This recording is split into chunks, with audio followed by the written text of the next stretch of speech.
Principalmente lo que nos reúne el día de hoy es hablar sobre un libro que él tiene publicado en español, que es La unificación conceptual de los derechos humanos.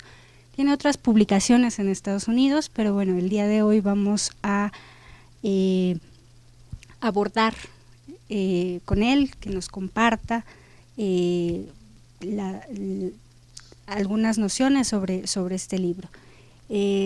Sin mayor formalidad, bueno, para saber el entorno del grupo, somos el grupo de Derechos Humanos y Garantías Constitucionales de la Facultad de Estudios Superiores de Acatlán. Y bueno, agradecemos mucho el tiempo que nos dediques, ¿no?, en esta tarde. Y bueno, sin más formalidad, pasamos a escucharte. Si nos pueden poner en pantalla. Sí. Ok, ¿sí me escuchan bien? Ok. Bueno, pues gracias a doctora Castañeda por organizar esto y a ustedes por atender. Eh, eh, Como ya comentó, yo estudié Derecho y después estudié Filosofía y tengo un doctorado en Filosofía y ahora doy clases en Estados Unidos, pero tengo intereses todavía muy fuertes en entender bien los derechos humanos y la importancia de los derechos humanos para varias cuestiones filosóficas, entre ellas éticas y políticas.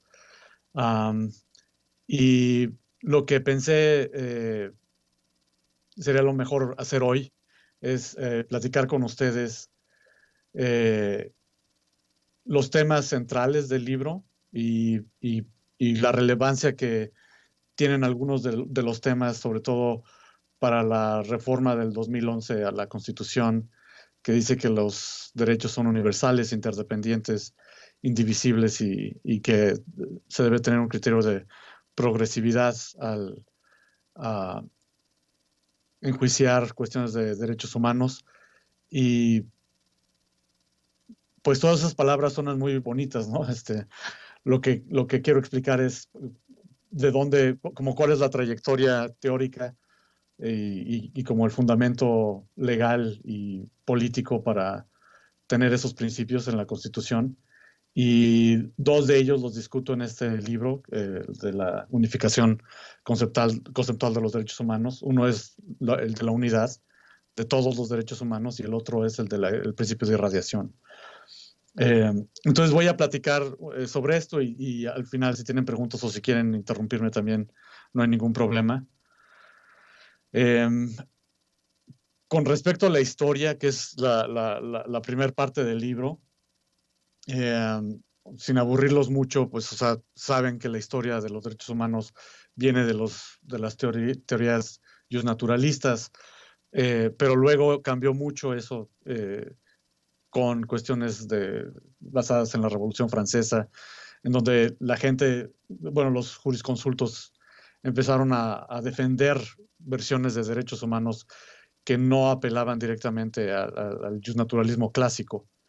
Y hay cuestiones basadas en criterios de racionalidad, en criterios de dignidad, y el debate cambió mucho con las dos convenciones. Voy a hablar brevemente de las dos convenciones principales. Una de ellas es la de derechos políticos, civiles, derechos básicos políticos y civiles, y la otra es los derechos educativos, sociales y culturales. Y mucha gente discutió estos temas basados en dos posturas de la filosofía política, que es el comunitarismo y el individualismo. Y se polarizó mucho la discusión, eh, se encasilló mucho a los derechos humanos en cuestiones hasta dogmáticas y de propaganda de los derechos que el capitalismo defiende, o los derechos que los socialistas defendieron mientras existió la Unión Soviética. Y en verdad creo que eso fue detrimente para la aplicación de los derechos humanos. Todo el mundo entiende que lo, los derechos humanos son importantes para cuestiones constitucionales y todo el mundo entiende que es importante tenerlos de manera explícita en el derecho positivo, pero el problema principal que siempre ha ocurrido con los derechos humanos es cómo implementarlos, cómo garantizar su implementación. Y creo que este debate entre los juicios, bueno, los derechos que supuestamente eran los más fundamentales, los derechos civiles y políticos contra los derechos sociales y comunitarios, fue un debate que fue muy interesante y tuvo ramificaciones importantes en filosofía política, pero dificultó mucho la implementación, sobre todo con respecto a los temas de unidad y de irradiación. Y algo que es muy importante con estos dos temas, de la unidad y la irradiación, es que es difícil separar un derecho humano del resto de derechos humanos. Y eso es porque tiene que ver con que no son obligaciones típicas del derecho. No es que el Estado esté obligado de una manera convencional, sino que son garantías que se relacionan unas con otras y no tienen límite en términos de mejoramiento. Se pueden mejorar cada vez más y más. Y, por ejemplo, existen derechos que son parte del derecho positivo desde siempre, desde que empezó el derecho, por ejemplo, la compraventa. Pero la compraventa en el sistema de esclavitud de Estados Unidos antes de la Guerra Civil, por ejemplo, era la misma institución que la compraventa después de la esclavitud. O sea, vaya, el que existan esclavos o no existan esclavos no cambia la naturaleza de los contratos de obligación con respecto a la compraventa. Lo que cambia es el sistema político que permite que haya compra y venta de seres humanos, ¿no? Eso es obviamente un cambio muy fuerte y tiene que ver con las protecciones a los derechos de dignidad de las personas, pero no tienen mucho que ver con las instituciones jurídicas que están basadas en reglas. Por eso los autores se refieren a los derechos humanos como principios, porque los principios guían a las reglas, estructuran a las reglas, de un modo de que las reglas cumplan con garantías de dignidad de los derechos humanos y por lo mismo, siendo principios fundamentales, no pueden separarse en términos de reglas. Las reglas tienen que estar fundadas en estos principios y no al revés, ¿no? O sea, no son nada más un conjunto de reglas los derechos humanos. Entonces espero que eso sea claro. O sea, la base teórica e histórica de los derechos humanos tiene que ver con esta distinción de que son principios que mejoran al derecho, no porque son mejores reglas, sino porque las reglas del derecho, a la luz de los derechos humanos, mejoran la vida política y civil de un país, ¿no? Entonces, quería empezar con eso para como darles las bases que los primeros capítulos del libro estudia.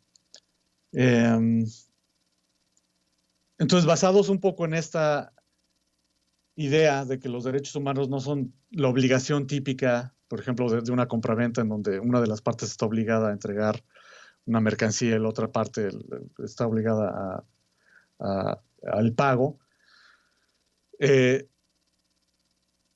Esto significa dos cosas. En primero, los jueces van a tener flexibilidad al implementar los principios de los derechos humanos y tienen todo tipo de flexibilidad, pero van a tener flexibilidad en el conflicto de derechos humanos de privilegiar a ciertos derechos humanos que otros, ¿no?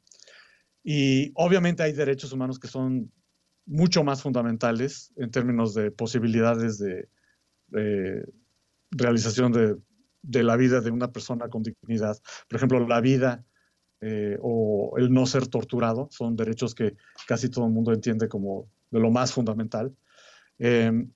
y un Estado que no cumple con las reglas básicas del derecho, de modo de que pueda satisfacer estos derechos básicos de vida y contra la tortura, pues es un Estado por lo menos fallido, o quizá es un Estado que ni siquiera se le debe de llamar Estado, porque el Estado debe ser el garante de estos derechos, ¿no?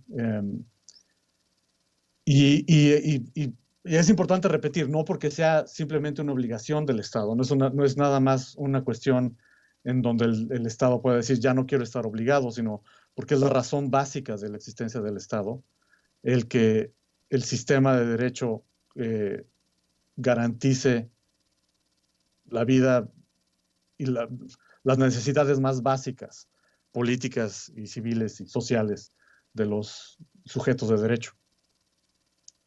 Entonces, no es nada más que los derechos humanos no son obligaciones simples que tiene el Estado, sino que son principios que, aunque da flexibilidad a los jueces para aplicarlos, son principios que estructuran las funciones más básicas del Estado con respecto a los sujetos de derecho. Y establecen las necesidades más básicas de los sujetos de derecho.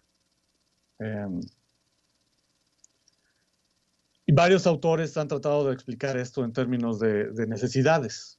Por ejemplo, la libertad de expresión, John Stuart Mill dice que es una necesidad muy básica de los derechos de los seres humanos poder comunicarse libremente.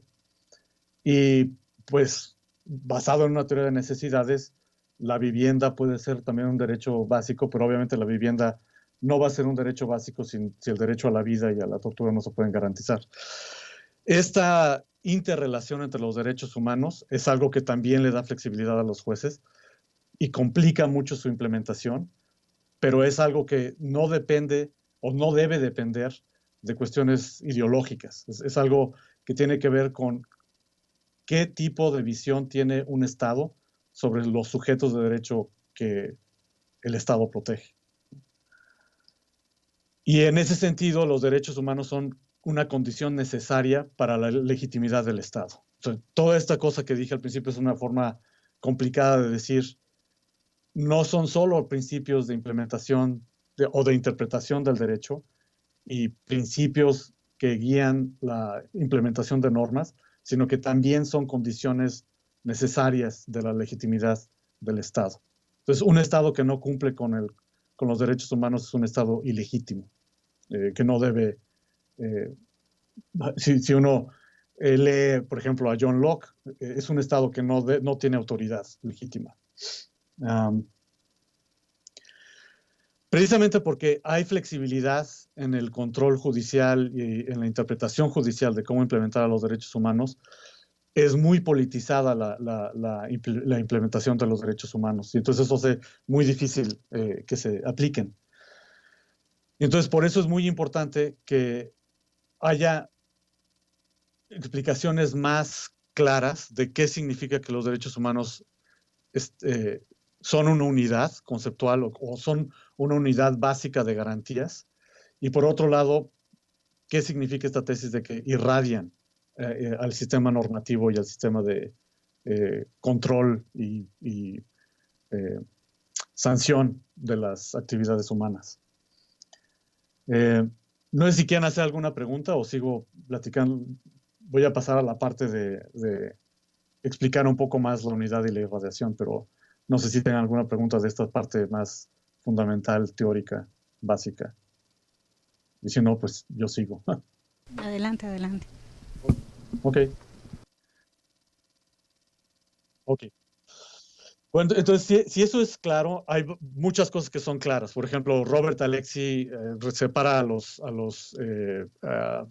principios de las reglas y habla de consideraciones de ponderación. Por ejemplo, cuando se trata de proteger un derecho humano, uno debe de ponderar las circunstancias, el sistema, la transparencia del sistema judicial, muchas cosas. Y lo que eso significa es que la aplicación no va a ser una implementación simple administrativa de una regla.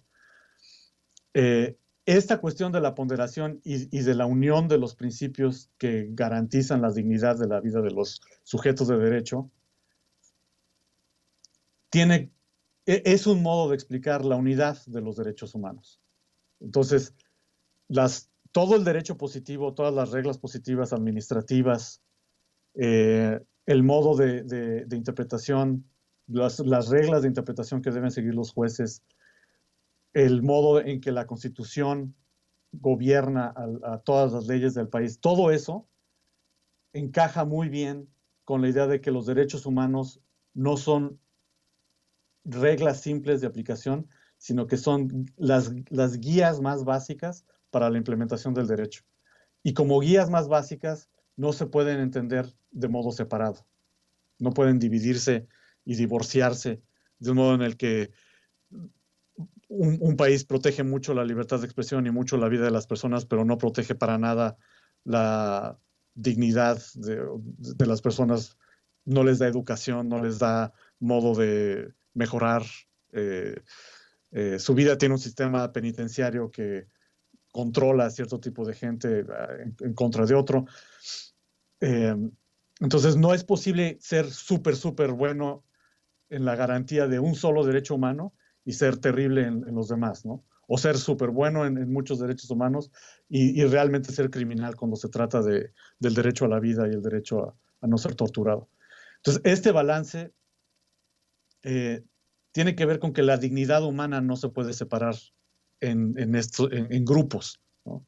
La gente no nada más necesita libertad de expresión y vida, necesita también tener estabilidad cívica, saber que el gobierno es predecible, saber que las compraventas van a ser transparentes y muchas otras cosas que tienen que ver con el derecho positivo, pero que de la manera más abstracta y fundamental tiene que ver con los principios básicos que protegen los derechos humanos. Entonces, eso es con respecto a la unidad. Un ejemplo reciente que me parece muy interesante es cómo las cuestiones de autonomía en juicios, por ejemplo, cuando a alguien se le declara incompetente por un problema mental, cómo los jueces deben de entender la autonomía de estos sujetos de derecho a la luz de los derechos humanos que estos sujetos tienen, ¿no? Entonces, una discusión que hay aquí en Estados Unidos es cómo entender lo que le llaman aquí la neurodiversidad. Gente que tiene problemas mentales, pero que quizá no se le debe juzgar como incompetente para cuestiones jurídicas, y cómo las cuestiones administrativas y las sanciones administrativas y la interpretación de sentencias debe tener en consideración cambios en donde a los sujetos de derecho no solo se les considere competentes dados ciertos criterios que tenemos basados en la ilustración, ¿no? Competencia racional que involucra el discurso explícito, etcétera, ¿no? Entonces, eso es un tema interesante porque tiene que ver con cómo los derechos humanos no solo son una unidad que guía la implementación de reglas, sino que también expande el criterio, la noción de dignidad de los seres humanos. Por ejemplo, en este caso, gente que tiene problemas mentales, pero que no está discapacitada, ¿no? Tienen otro tipo de problema, pero no deben considerarse sujetos sin autonomía jurídica. Entonces, bueno, eso es,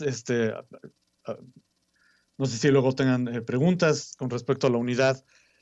Lo que hablo en el libro de la unificación conceptual es que precisamente porque se separaron a los derechos en dos convenciones, en la Convención de Derechos Civiles y Políticos y la Convención de Derechos Sociales, Culturales y Económicos, se creó la idea, que fue negativa, de que se pueden separar los derechos en este sentido y que hay derechos que son más fundamentales que otros. Por ejemplo, el derecho a la educación, a la vivienda, se consideraban más fundamentales que el derecho a la propiedad a la expresión, por ejemplo, en la Unión Soviética, ¿no?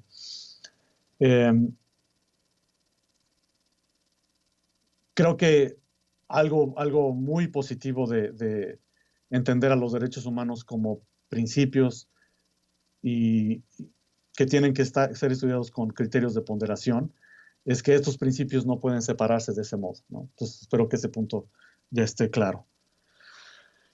Y si uno entiende bien que los derechos humanos no pueden separarse, porque la dignidad humana tampoco puede distinguirse en sectores, entonces creo que la tesis de irradiación es una consecuencia, o sea, no es solo un aspecto que hay que fomentar, sino que es una consecuencia lógica de la unidad conceptual de los derechos humanos.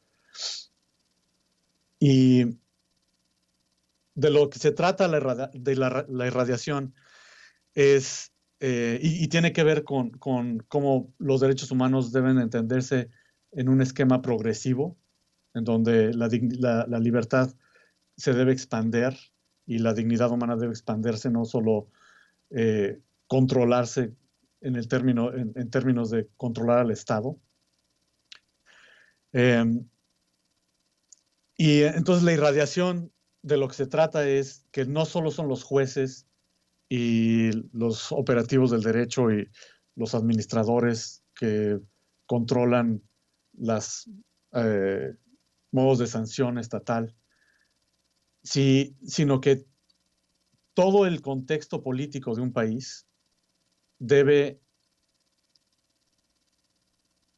a través de los controles jurídicos, porque obviamente esto no es algo que los particulares deben hacer por sí mismos, ¿no? Pero a partir de los controles políticos y jurídicos, el país debe promover que las actividades entre los particulares sean favorables para la protección de los derechos humanos. Esto obviamente suena muy utópico, pero hay estados en donde esto se hace de manera muy efectiva, por ejemplo en los estados escandinavos, y yo ofrezco algunos ejemplos en el libro de criterios de la Suprema Corte Alemana, en donde esto lo toman muy en serio, como no solo proteger a los derechos humanos a partir del sistema judicial, sino promover a partir de reglas administrativas la promoción y el favorecimiento de las protecciones a los derechos humanos entre particulares, ¿no? Y esto es porque si los derechos humanos son una unidad y deben irradiar la vida administrativa y política de un país, el contexto socioeconómico de un país debe reflejar esos compromisos, ¿no? Entonces, de manera ideal, lo que debe ocurrir es que los derechos más básicos, si se violan los derechos más básicos, como dije al principio, que son vida, o sea, los derechos sin los cuales ya no tienes ningún otro derecho, ¿no? Vida, libertad, libertad de expresión básica. Si esos derechos no existen, el Estado no tiene ni siquiera autoridad legítima, no es un Estado legítimo, es algo similar a un grupo quizás hasta delictivo o algo así, pero no tiene legitimidad constitucional. Pero ya, una vez que esas garantías están protegidas, que son las garantías de lo más básico sin las cuales ningún otro derecho puede ejercerse, el Estado que tiene la autoridad básica tiene la obligación de promover entre todas las ramas administrativas, basado en el contexto nacional de un Estado, las condiciones económicas, sociales, educativas de un país, tiene la obligación de promover que, a medida de lo posible, todas las intervenciones estatales permitan el desarrollo a nivel privado de condiciones que mejoren los derechos humanos, ¿no? A nivel educativo, médico, etcétera, ¿no? Y obviamente eso es eso implica no solo un entendimiento abstracto, interpretativo de los derechos humanos, sino práctico, económico, financiero, en algunos contextos incluso militar, de cómo entender las condiciones básicas para implementar los derechos humanos.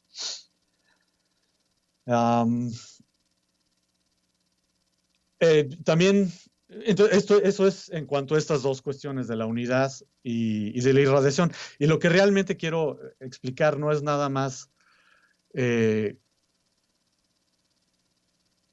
manera muy abstracta, que son ideas bonitas, ¿no? Que los derechos humanos, qué bonito que son una unidad y que existe este principio de irradiación en donde se debe promover el cumplimiento de derechos humanos en todos los niveles sociales y económicos.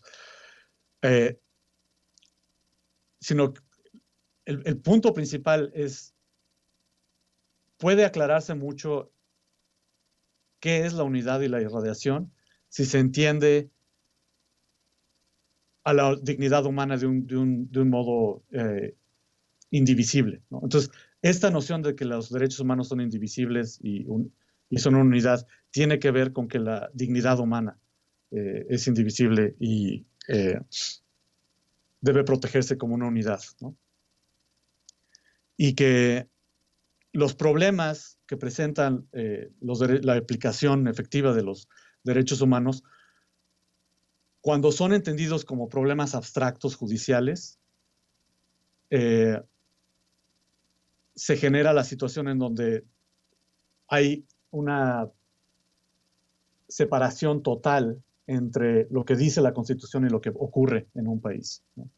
Entonces, no se debe entender esto nada más como una cuestión teórica, sino el punto principal de la irradiación y la unidad es que se debe promover un programa estatal, nacional, de cómo todos los sectores del país deben mejorarse para que las garantías realmente afecten a quienes más necesitan protección, ¿no? Entonces, aunque suenan muy abstractos estos criterios, de lo que se trata es de efectivamente implementar los derechos humanos. Y eso no ocurre en abstracto. O sea, eso ocurre con políticas financieras, con políticas administrativas, que entonces permite el control estatal, judicial, más efectivo de los derechos humanos. Ese control estatal y judicial no puede ocurrir si no cambian las condiciones básicas de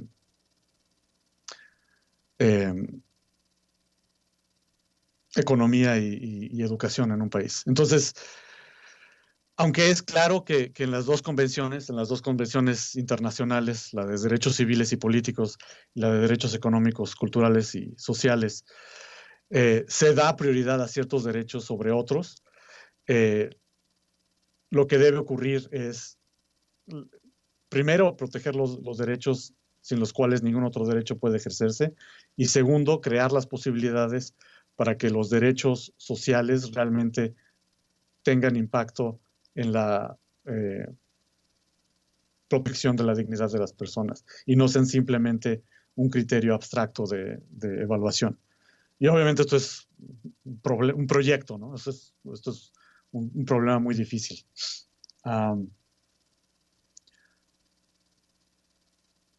Y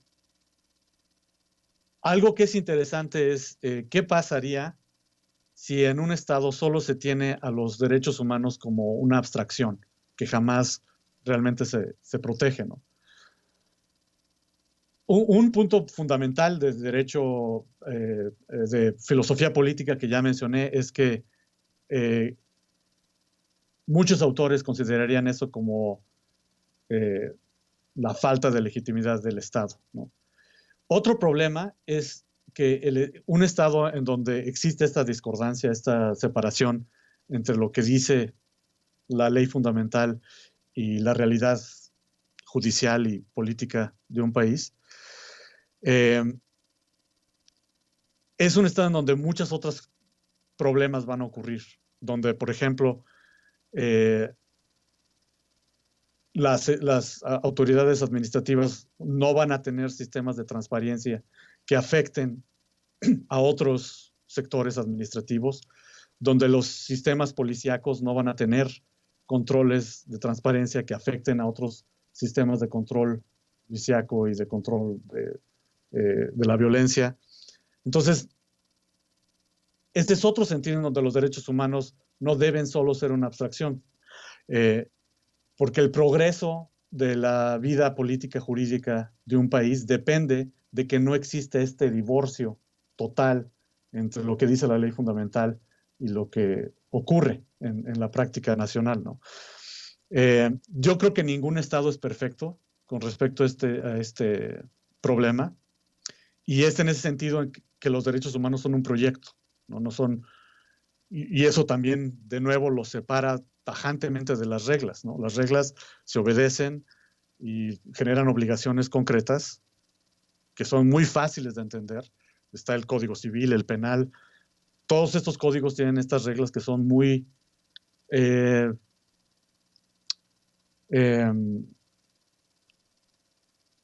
particulares a hechos muy concretos y fáciles, bueno, no fáciles, pero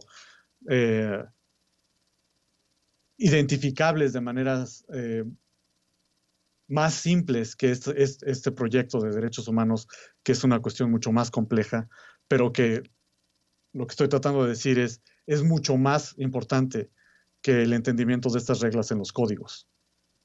Porque las reglas en los códigos pierden eficacia si los derechos humanos pierden eficacia. Entonces, la irradiación y la unidad tienen este aspecto práctico de la vida política, jurídica de un país, y tienen este aspecto de irradiación negativa o de disunidad, si uno le quiere llamar de ese modo, en donde cuando no se cumple con los derechos humanos como una unidad, como un proyecto jurídico, en donde todos los principios deben ser guiados por estas garantías, entonces los códigos y las reglas de los códigos empiezan a tener poco contacto con la realidad del país y poco contacto uno con el otro. O sea, unos códigos van a ser más obedecidos que otros, y los códigos que realmente deben de ser implementados en términos de garantías constitucionales, como el Código Penal, pierde también legitimidad y conexión con las acciones del Estado y con la vida jurídica del país en general.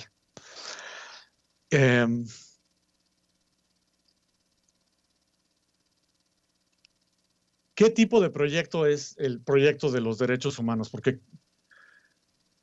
como comenté al principio, algunos autores lo entienden como un proyecto humanista, un proyecto abstracto, un proyecto ético o de la moralidad. Y, por ejemplo, incluso autores como Kelsen pensarían que como no existe una sanción concreta basada en principios como todo mundo tiene derecho a la educación, o todo mundo tiene derecho a la libertad, o los derechos humanos son una unidad, Kelsen diría, bueno, ¿y eso cuál es la sanción? Y si no hay sanción, esto no es derecho, esto es como un deseo o una aspiración, ¿no? Creo que esto también, si se entiende bien qué es la unidad de los derechos humanos y cómo entender la irradiación, ese entendimiento también aclara por qué el proyecto de los derechos humanos no es nada más un proyecto ético o una aspiración moral, sino que es una condición fundamental de cualquier Estado moderno de derecho. Y Entonces no es un proyecto puramente moral, aunque obviamente tiene conexión con la moralidad, por eso muchas de las garantías fundamentales vienen del justnaturalismo, pero con el entendimiento contemporáneo que tenemos del Estado, y dado que el Estado debe ser legítimamente, debe tener, el poder del Estado debe tener legitimidad en la protección de los sujetos, el proyecto de los derechos humanos se trata de entender esa relación de poder entre el Estado y los sujetos de derecho en términos de una transparencia progresiva. Entonces, ¿qué es esto de la transparencia progresiva? Que los derechos humanos son un proyecto para erradicar el paternalismo estatal. Eso es un modo de verlo. Porque si el Estado protege los derechos humanos solo para mantener poder, solo para mantener las condiciones más mínimas de subsistencia de las personas y poder controlar los medios de protección, entonces ese Estado no está promoviendo las garantías de un modo progresivo. Y eso quiere decir que el Estado está paternalísticamente pretendiendo que está mejorando las garantías jurídicas de los sujetos de derecho. Y entonces esto lo que implica es que los derechos humanos no solo son la condición básica de autoridad legítima en un país, sino que son el proyecto jurídico para prevenir que el Estado trate a los sujetos de derecho como instrumentos de su acción. Y entonces esto es una conexión muy fuerte entre los derechos humanos y la justicia. Entonces, independientemente de si algún juspositivista diga, bueno, no, pues, yo no veo cuál es la sanción en la norma del artículo 1 constitucional que dice que los derechos humanos son una unidad. Esto es algo que cualquier abogado y cualquier juspositivista, incluso Kelsen, puede entender, que es la cuestión de que la justicia depende de principios transparentes y de aplicación efectiva del derecho, y si las garantías, que son la condición básica del cumplimiento de cualquier otra obligación en un Estado, no son protegidas por el Estado, no hay una noción de justicia real que pueda existir en un país. Entonces, esto aclara mucho, según yo, por qué el proyecto de los derechos humanos no es solamente un proyecto ético, sino es un proyecto de política jurídica para que exista una noción real de justicia transparente en donde los sujetos entienden sus derechos y el Estado garantiza los derechos no de un modo instrumental, convenenciero y manipulador, sino de un modo legítimo, constitucionalmente basado y efectivo. Y entonces esto es con lo que quiero finalizar todo esto que he estado esbozando y que es la parte final del libro, que son los ejemplos de cómo algunas iniciativas han tratado de promover ciertos derechos humanos. Y tiene que ver con que la sociedad civil realmente es la parte más fundamental de esta lucha contra el paternalismo estatal, en donde los derechos humanos son una palomita en la Constitución. Sí, la tenemos en la Constitución, pero no irradia a otros sectores administrativos, no irradia en términos de transparencia gubernamental, etc. Y entonces, ese es otro modo de entender la unidad de los derechos humanos y el principio de irradiación, cuando realmente los derechos humanos son protegidos como una unidad, en donde no se trata de privilegiar a pocos derechos humanos, o se protege a ciertos derechos humanos con respecto a cierto grupo de sujetos, pero no con respecto a grupos que son históricamente desprotegidos, como los grupos indígenas. Cuando existe esa unidad y cuando eso irradia a todos los sistemas de administración gubernamental, no solo se previene el paternalismo estatal, sino que se fortalece a la sociedad civil. Se le da poder a los grupos civiles cuando existe esta unidad y esta transparencia. Y ese es otro modo de ver que el proyecto de los derechos humanos es un proyecto antipaternalista, en contra de estados que tratan a sus sujetos de manera paternalista, o de manera en que los sujetos no son considerados como plenamente autónomos. Un estado en donde hay muchísima eficacia en el cumplimiento de derechos humanos es realmente un estado mínimo.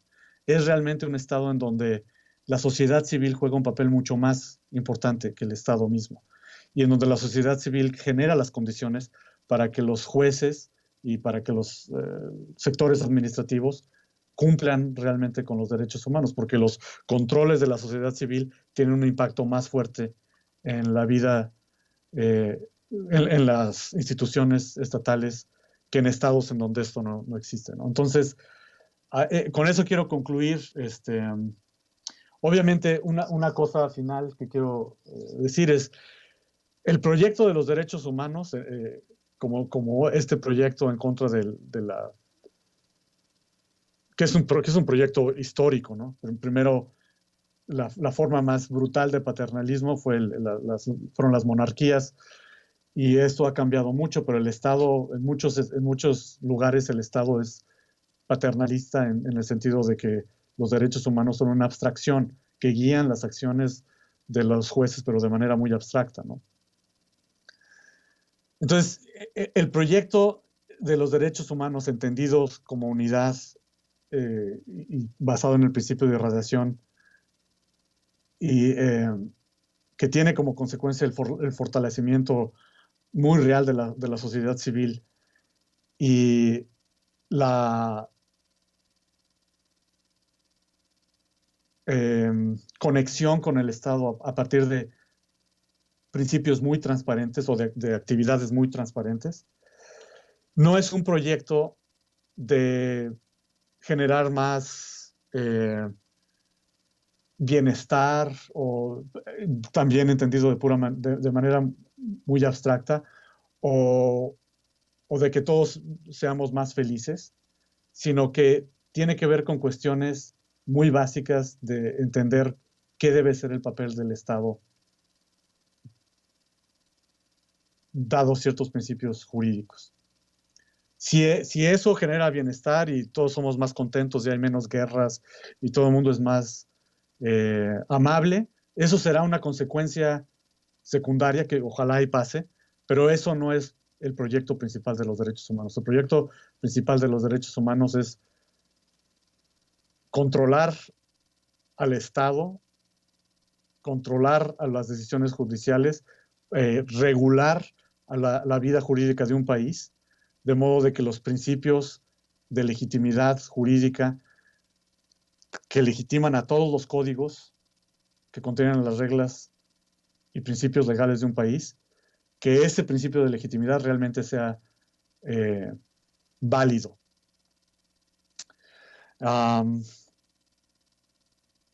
Y entonces, bueno, lo que digo en el libro sobre esto es muy breve. Es un proyecto que espero seguir trabajando y que otros investigadores sigan trabajando, pero espero que esto que les dije les haya servido, y sobre todo para entender a los derechos humanos como lo que son, ¿no? Son el fundamento de toda la vida jurídica de un país. Y si tienen preguntas, por favor. Sí. ya no quiero platicar tanto. Bueno, en principio, muchas gracias al doctor Montemayor por compartir esta conferencia con nosotros sobre el libro La unificación conceptual de los derechos humanos. Para los que se incorporaron ya después, el doctor Carlos Montemayor Romo de Vivar es profesor de la Universidad Estatal de San Francisco y bueno, es autor del libro La unificación conceptual de los derechos humanos. También lo van a poder conseguir en próximos días aquí en la librería de la FES Acatlán, aquellos que estén interesados.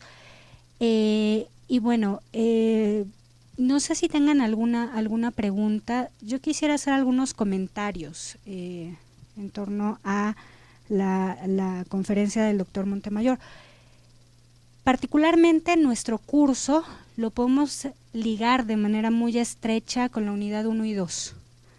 Como hemos comentado, nuestra asignatura que se está llevando a distancia está concentrada en 3 unidades.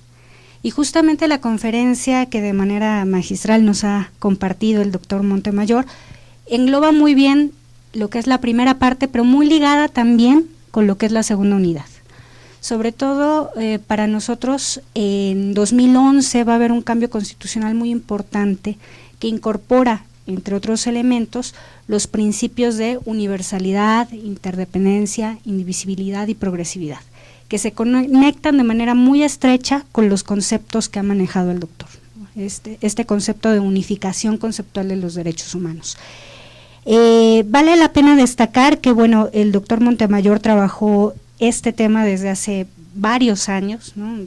Varios años antes de que tuviera lugar esta reforma constitucional, y sobre todo uno de los elementos más importantes es que lo aborda desde un ámbito filosófico, ¿no? Y un ámbito realmente universal de los derechos humanos, ¿no? O sea, no concentrándose específicamente en lo que es la Constitución o la reforma constitucional, sino desde un ámbito filosófico. Y para aquellos que tengan interés y puedan leer el libro en particular, vamos a ver todo este análisis que hace el doctor desde los autores clásicos, ¿no? Este desarrollo histórico con el que comenzó y cómo se va construyendo este concepto, ¿no? de unidad, de cómo van surgiendo estos derechos, no solamente los clásicos civiles políticos de la Revolución Francesa, y él lo aborda así en su libro, sino también de estos otros derechos, ¿no? Económicos, sociales y culturales, cómo se van desarrollando tanto de manera filosófica como histórica, ¿no? Entonces es un análisis realmente muy valioso el que hace el doctor Montemayor, y que para efectos de nuestro curso nos ayuda mucho a comprender, ¿no? Cómo ya nosotros en el curso, por cuestiones prácticas y metodológicas, nos concentramos más en elementos positivos, ¿no? Pero sin duda esta explicación nos ayuda a entender de una mejor manera, ¿no? Más allá de un enfoque simplemente positivo, el entender realmente la unificación que tienen, ¿no? Y la importancia que tienen, la base que constituyen para el Estado en general, ¿no? En ese sentido, no sé si tengan alguna duda, alguna pregunta. Digo, es muy valioso poder tener al doctor Montemayor con nosotros en estos momentos, ¿no? Entonces, bueno, también pues me gustaría, si tienen alguna duda, que pudieran formular alguna pregunta en estos momentos. Sin duda también, bueno, otro elemento que me parece importante señalar, les agradezco la asistencia. Estamos llevando también, bueno, platicamos con el doctor Montemayor, este semestre estamos llevando nuestra asignatura a distancia mediante una plataforma en internet. Sin embargo, sin duda, y parte de realizar esta conferencia incluso en este espacio, el CDTEC, es justamente el aprovechar las herramientas tecnológicas, ¿no? O sea, realmente el hecho de poder compartir con el doctor Montemayor, que en estos momentos está en San Francisco, estos espacios de reflexión, ¿no? Entonces se está también grabando la conferencia para que pueda estar disponible posteriormente, pero es también explotar esa área, ¿no? Esa área de las nuevas tecnologías y cómo realmente pueden acercarnos, ¿no? Nos pueden realmente establecer un espacio de diálogo, como en estos momentos, para la educación, ¿no? Para la formación. Entonces es parte también de incorporar este tipo de experiencias, ¿no? a nuestra asignatura. En ese sentido, no sé si tengan alguna duda, algún comentario. Tenemos tiempo. A ver, por allá le paso el micrófono igual.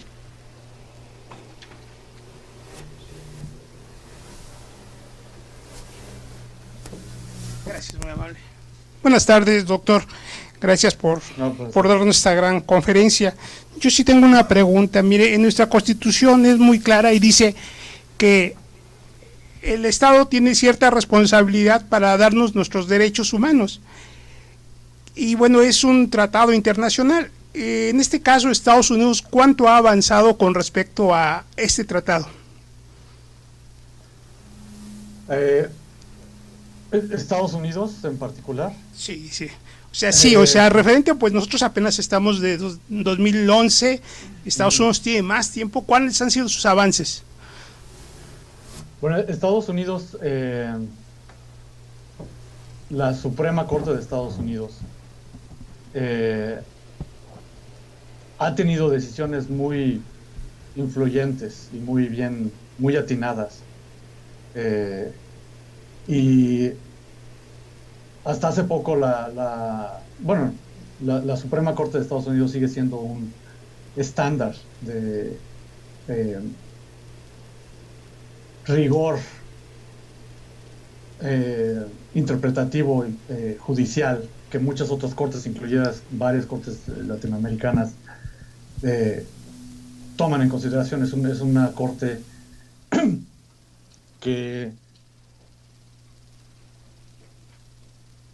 ha implementado decisiones de derechos humanos que han permeado a otros países. Entonces, en términos de cumplimiento judicial, creo que Estados Unidos, basado en los principios internacionales, está bien. Ahora, Estados Unidos tiene un problema muy fuerte administrativo, y quizá esto es lo que usted tiene en mente, que es el sistema penitenciario. Y obviamente ahorita otros problemas que son muy graves, ¿no? Pero el sistema penitenciario en Estados Unidos es un problema muy fuerte, y varios grupos de estados internacionales, incluso creo que hace poco Amnistía Internacional han acusado a Estados Unidos de incumplir las convenciones de derechos humanos porque su sistema penitenciario es totalmente contrario a varios principios de derechos humanos, incluido la no discriminación,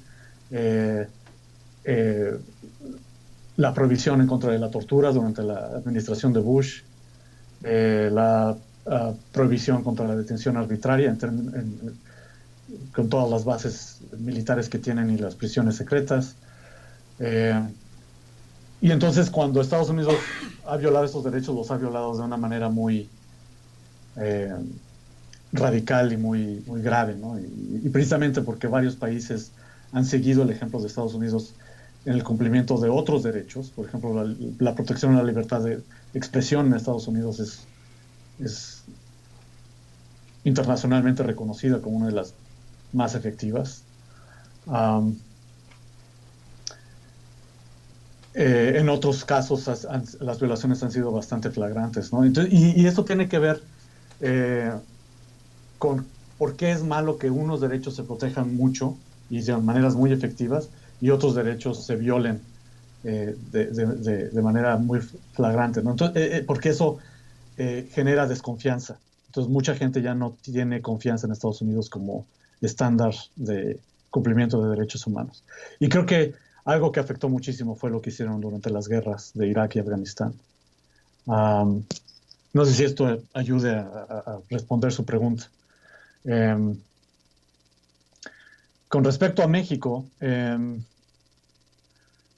la Constitución es muy clara de que debe haber ahora con la reforma del 2011 es muy clara de que se debe proteger los derechos como unidad y como indivisible y que debe promoverse algo parecido a la irradiación.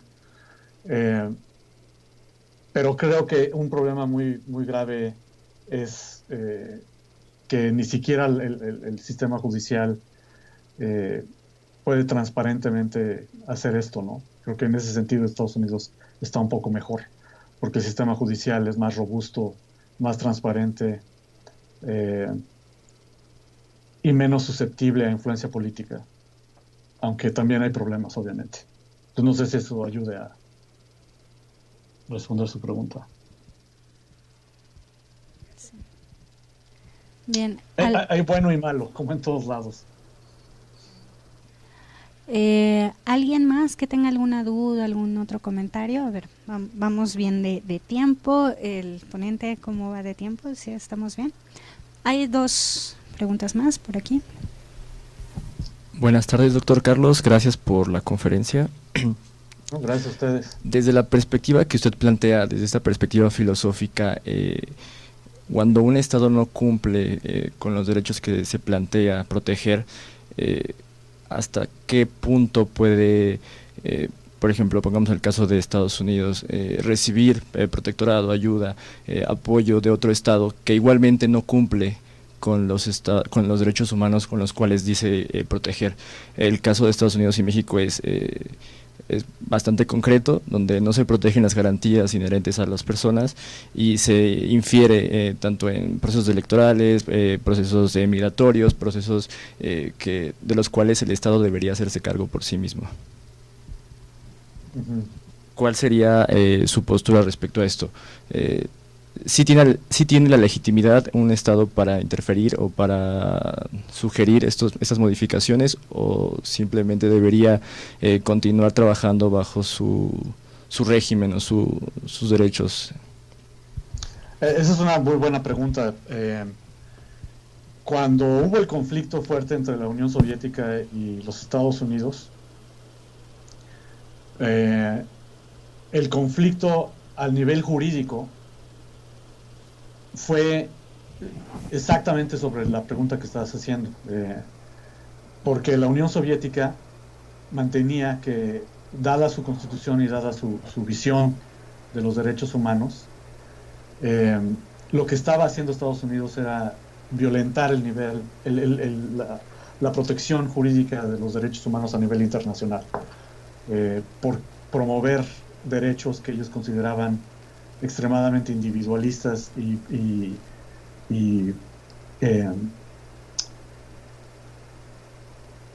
que realmente ellos consideraban factores de violencia, ¿no?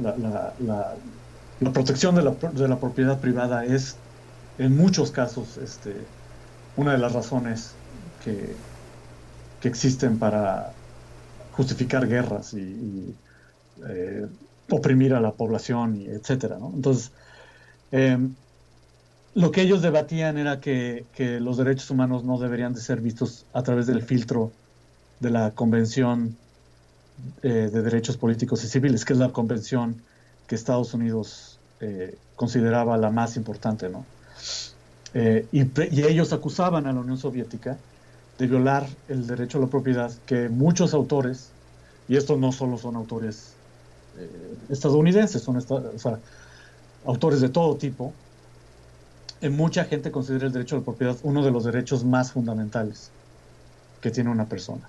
O sea, si a ti te quitamos toda tu propiedad y a tu familia y a todas las personas que conoces, te vamos a quitar posibilidades de ejercer otros derechos.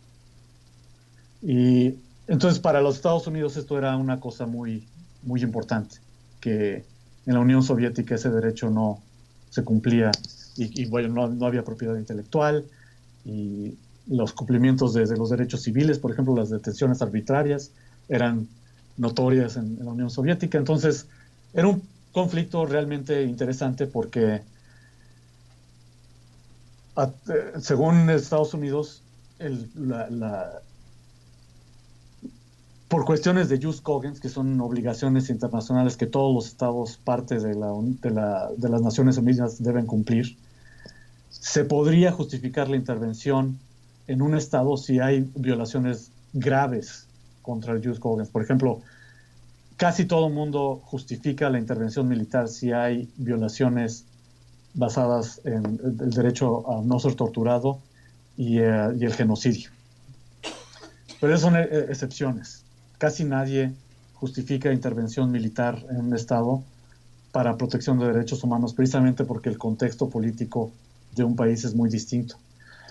Creo que una cosa que fue una gran ventaja de que el conflicto entre la Unión Soviética y Estados Unidos ya no es lo que fue, ya no es un conflicto militar, político, ideológico, filosófico.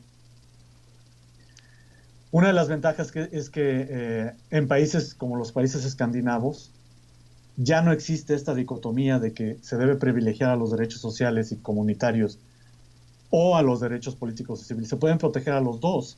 Y de hecho, lo que ocurrió en los países escandinavos, y que tiene que ver con esta cuestión de la unidad conceptual de los derechos humanos, es que no hay modo de proteger a uno sobre otro sin generar conflictos sociales. Por ejemplo, si lo único que hace es proteger los derechos políticos y civiles, vida, libertad, expresión, eso es muy bueno. Pero si la gente no tiene educación y el 90% de un país es pobre y sujetos a todo tipo de violencia, pues no sirve de nada tener libertad de expresión. Y viceversa, puedes tener muy buena libertad de expresión como en Estados Unidos, pero si la mayor parte de los grupos minoritarios acaban en la cárcel, entonces, ¿de qué sirve tener estas garantías de libertad de expresión? Entonces, algo que sirvió es que una vez que finalizó la Guerra Fría, es que se logró entender, creo, de manera más clara esto no es nada más los países escandinavos, obviamente, sino los jueces, los órganos internacionales de derechos humanos, órganos que son parte de las Naciones Unidas, lograron formular esta cuestión de la unidad de una manera más productiva. Pero volviendo a tu pregunta, las sanciones económicas a países que son violadores de derechos humanos creo que sí son justificables, sobre todo si las violaciones son graves. Creo que las intervenciones militares, que solo muy pocos países pueden hacer, pues básicamente Estados Unidos y Europa y quizá Rusia, cada vez van a ser más raras porque la situación internacional de los derechos humanos creo que se está deteriorando, entonces los estándares son mucho menores que los que había anteriormente. O sea, la situación política es más difícil. Muchas gracias. ¿Había otra pregunta?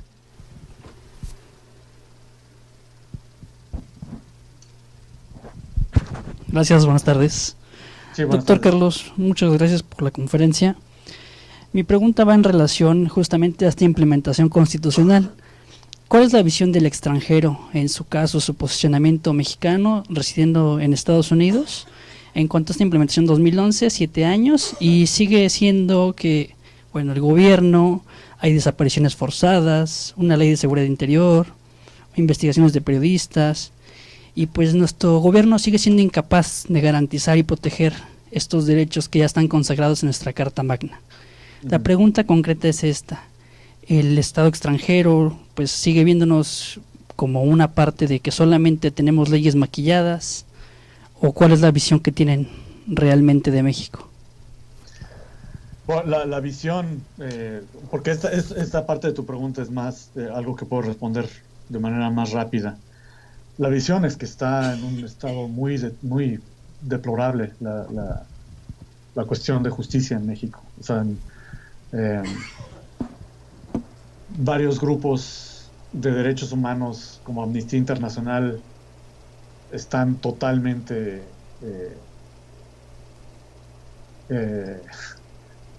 horrorizados, ¿no? De lo que pasa con los periodistas, con la falta de resolución de homicidios, no solo los feminicidios, que llevamos ya 20 años de feminicidios. Yo soy mexicano también, entonces voy a hablar como si fuera mexicano. Llevamos 20 años de feminicidios, homicidios que no se encuentra nunca al culpable. Entonces no es nada más, o sea, la visión es muy negativa, definitivamente muy negativa. Y sobre todo no porque sea, hay países que uno dice, bueno, es un país que está en guerra, ¿no? Siria, por ejemplo. O es un país donde las garantías realmente no existen, pero es un país totalmente autoritario, por ejemplo, como Corea del Norte. Creo que la visión, y esto sí es grave, la visión es que es un Estado que ya perdió la competencia más básica de controlar la violencia.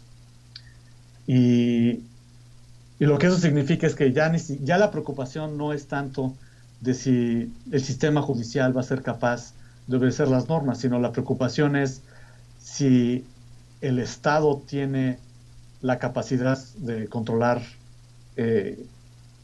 la violencia rampante que existe en todo el país. Y sí existe la impresión de que eso no existe, o sea, de que es una anarquía de crimen generalizado lo que está pasando en México. Y obviamente eso complica mucho el cumplimiento de garantías básicas, porque el Estado está preocupado por mantener un sistema económico estable y mantener mantener la cuestión de violencia a niveles pre-anarquía, y eso es un compromiso muy difícil, que lo han logrado mantener, el gobierno lo ha logrado mantener, la economía se ha logrado sostener a pesar de que hay una violencia increíble en el país, pero no es un compromiso sostenible y no es un compromiso que permita el cumplimiento de garantías básicas, y es un compromiso cínico, básicamente, que eventualmente va a traer consecuencias muy, muy malas, como la visión que se tiene de México en el extranjero. No sé si esto ayuda a contestar tu pregunta. ¿Alguna otra pregunta? ¿No? Bueno, pues nuevamente muchas gracias. No sé si el doctor Montemayor quiera cerrar su conferencia con algún otro comentario final. Sí, bueno, muchas gracias. A mí me da mucho gusto poder hablar con ustedes, con compañeros de la facultad, y pues no hay que ser tan cínicos como nuestros gobernantes, ¿no? Hay que tratar de que mejore el país, de que se mejoren una cosa que creo que se podría hacer de manera inmediata es tratar de mejorar la transparencia en las cuestiones administrativas. Eso va a ser muy difícil, pero si se tiene un grupo considerable de abogados que trabajen en eso, se puede conseguir cosas muy buenas. Y se trata nada más de conseguir información básica. Los periodistas hacen un trabajo bueno de por lo menos mantener informada a la gente de cuánta gente se está muriendo y dónde, y cuántos feminicidios, etcétera, pero los abogados podrían hacer algo parecido en términos de saber qué juzgados, qué partes del sistema judicial pueden mejorarse, y qué secciones de las decisiones judiciales están peor que otras, ¿no? Entonces, mucho trabajo que hacer, pero pues para eso está la facultad, ¿no? Sí, no, pues muchísimas gracias. Vamos a darle un aplauso. No, gracias a ustedes.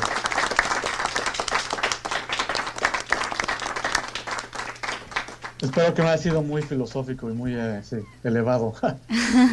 No, pues nada, pues muchas gracias y bueno, pues esperamos poder en algún otro momento contar con alguna otra participación.